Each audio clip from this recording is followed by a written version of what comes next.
Halo semuanya, perkenalkan nama saya Teofil Pradipa Radia dari kelas 12 IPA 2. Di video kali ini saya akan menjelaskan tugas praktikum fisika mengenai materi alat optik. Yang pertama, apa itu alat optik? Alat optik adalah sebuah alat yang memanfaatkan sifat cahaya, hukum pemantulan, dan hukum pembiasan cahaya untuk membentuk bayangan suatu benda.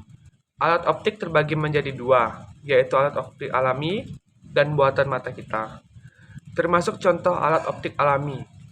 Selain mata, ada juga jenis alat optik buatan yang membantu kita melihat objek yang terlalu kecil, terlalu jauh, atau terlalu kompleks apabila kita menggunakan dengan mata telanjang. Yang kedua, ada jenis dan fungsi alat optik. Yang pertama, ada kacamata. Kacamata adalah alat optik yang digunakan untuk memperbaiki penglihatan. Mereka membantu memfokuskan cahaya ke retina mata, sehingga orang dengan masalah penglihatan dapat melihat dengan jelas, seperti contoh gambar yang ada di PPT ini. Jenis dan alat fungsi alat optik yang kedua adalah mikroskop. Mikroskop adalah alat optik yang digunakan untuk melihat objek yang sangat kecil, seperti sel-sel atau bakteri. Mereka memperbesar gambar objek sehingga dapat dilihat dengan jelas di bawah lensa mikroskop. Yang ketiga, ada teleskop. Teleskop adalah alat optik yang digunakan untuk melihat objek yang sangat jauh di luar angkasa, seperti planet, bintang, dan galaksi. Mereka menggunakan lensa dan cermin untuk memperbesar gambar objek yang terletak jauh di langit. Yang keempat, ada kamera. Kamera adalah alat optik yang digunakan untuk menangkap gambar dan merekam video.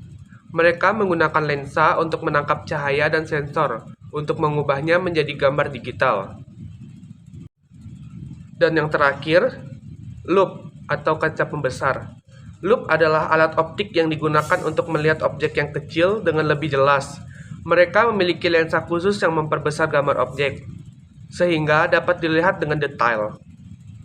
Dan sekarang saya akan menjelaskan kepada kalian rumus pada kacamata buatan, yaitu 1 per jarak benda ke lensa ditambah 1 per jarak bayangan ke lensa sama dengan 1 per jarak fokus ke lensa.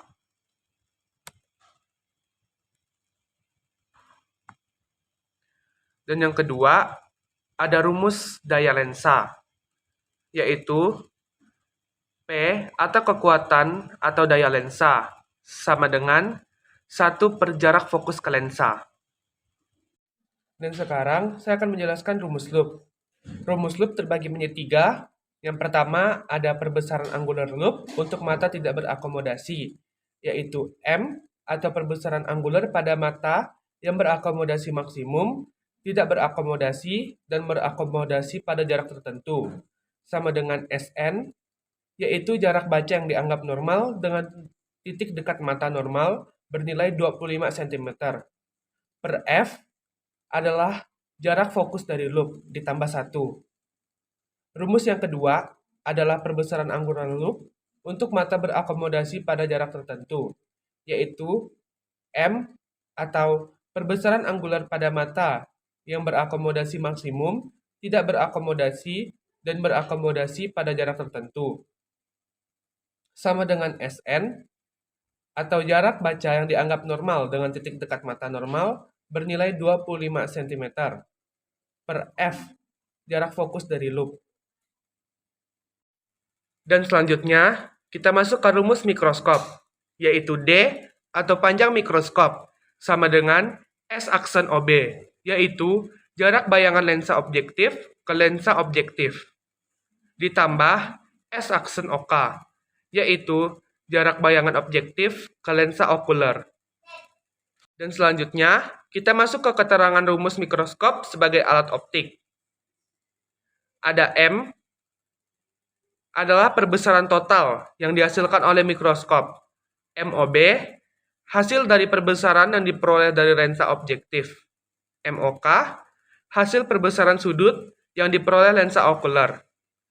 Terdapat 3 rumus lainnya yang berfungsi untuk setiap kondisi, seperti rumus hasil perbesaran dengan menggunakan lensa MOB, sama dengan S aksen OB per SOB. Rumus perbesaran sudut dalam pengamatan tanpa akomodasi dituliskan sebagai berikut. 1. MOK sama dengan SN per FOK, serta rumus terakhir untuk mengamati pada mata dengan akomodasi maksimum. MOK sama dengan SN per FOK ditambah 1, di mana FOK merupakan panjang dari fokus lensa okuler. Dan sekian dari hasil praktikum saya mengenai materi alat optik. Mohon maaf jika ada kesalahan kata. Saya ucapkan terima kasih.